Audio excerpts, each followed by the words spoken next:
So one of the things I often tell my clients, for example, is here's a way to clean up your life.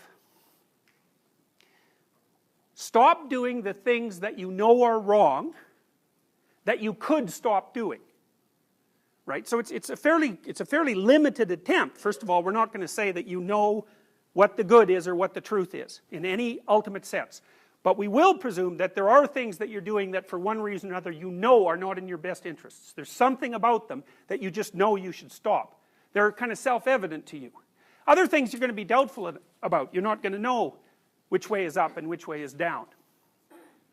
But there are things that you're doing that you know you shouldn't do.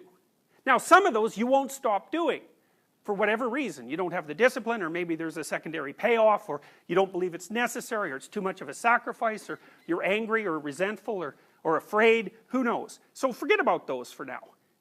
But there's another subset that you could stop doing. It might be a little thing. Well, that's fine. Stop doing it and see what happens.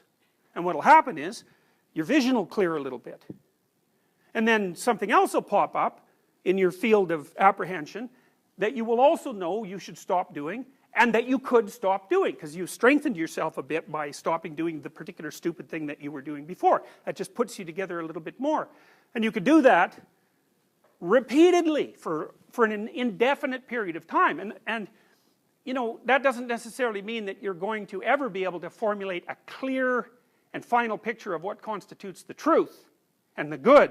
But it does mean that you'll be able to continually move away from what's untruth and what's bad. And you know, that's not a bad start. What is it that you can do in order to aid the world, let's say, like you might if you were thinking about being an environmentalist? Well, as far as I can tell, the one sure route to aiding the world is to clean up your existential space. First of all, you're not telling anyone else what to do. That's a big plus. And second, well, the more you do that, the more you're going to be able to do things.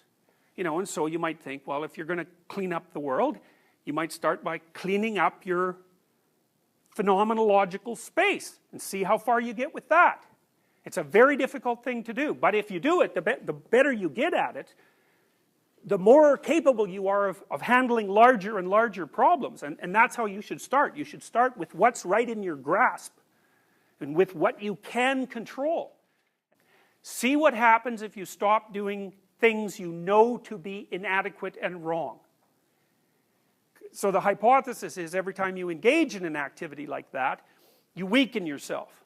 You put yourself down first, you remove your own self-confidence, but you also fail to take the opportunity to expand your domain of competence. What would life be like if you didn't do that? And the existential claim is, it's a weak claim in some ways. The claim is, well, there's two. One is, if you don't do that, if you don't try to fix the things that you could fix, things will go from bad to worse for your life, and that will spread out, and it will take everyone else's life along with it. So that's on the negative end. So you don't do it because of the negative end. But then there's a positive claim too, which is maybe if you stopped bullying yourself, the tragic conditions of existence would become bearable because you would be strong enough to tolerate them. And it's analogous to Jung's idea of progression towards the self. Because Jung has a very strong existential theme underlying his work, derived mostly from Nietzsche. But it's the most optimistic, it's the only optimistic hypothesis I've ever seen in psychology.